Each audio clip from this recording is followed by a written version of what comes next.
Hayawi mwishowe yashakuwa huku. Basi ni rasmi kwamba Paris Saint-Germain ndio mabingwa wapya wa kombe la masikio marefu, ama ukipenda kikombe cha Champions League, baada ya kuicharaza na kuilambua na kuisakama na kuweza kunyorosha klabu ya Inter Milan kitita cha magoli 5, magoli ambayo yamejirudia na kuweza kuandikisha historia kwamba niyo timu ya kwanza kuweza kucharazwa na kutingwa takribani magoli 5 katika finali ya kombe hilo.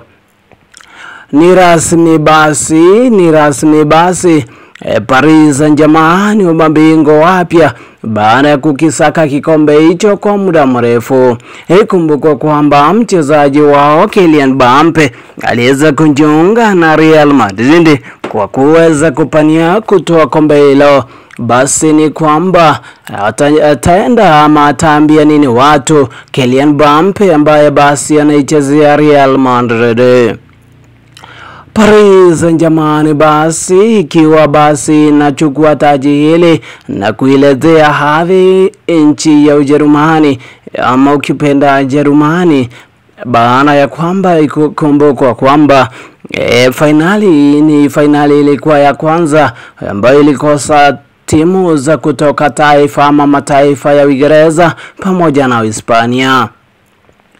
Basi ulitakuwa ni usiku mnono, usiku wa furaha na tabasamu, kama vile wachezaji walivyokuwa wakionyesha wa Paris Saint-Germain kwa majonzi ya furaha na machozi kwa tabasamu, huku mmoja akiwaamini pamoja na wachezaji ambao waliweza kufunga magoli hayo wakionekana kujawa na furaha isiyokuwa na kifani kwa kuwa waliweza kufunga katika finali.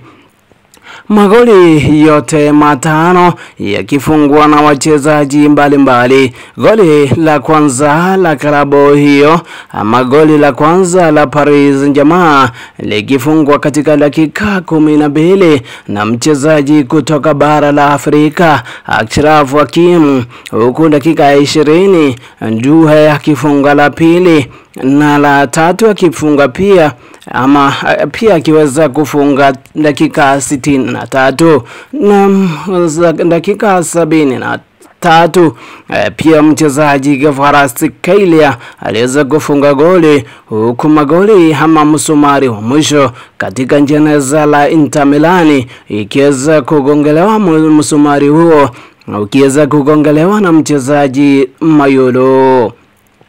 Basi ni kuwapongeza na kuwapa heko klabu ya Paris Saint-Germain kwa kuweza kukishinda kikombe hicho na kukiweza kukitoa kwa njia iliyo mufti na shwari. Yote 9:10, usikose kuendelea kujumuika nami Martin Moe YouTube channel, ndipo sasa niendelee kukupasha na kukutaarifu mengi pindi tu yanavyojia. Unieke mahala pema moyoni siku zote. Kumbuka kufuatilia Martin Moe YouTube channel, ndipo sasa ukaendelea kupata taarifa muktari jinsi ambavyo zinavyochipuka, mbali si kwingine mbali ni hapa tu Martin Moe YouTube channel.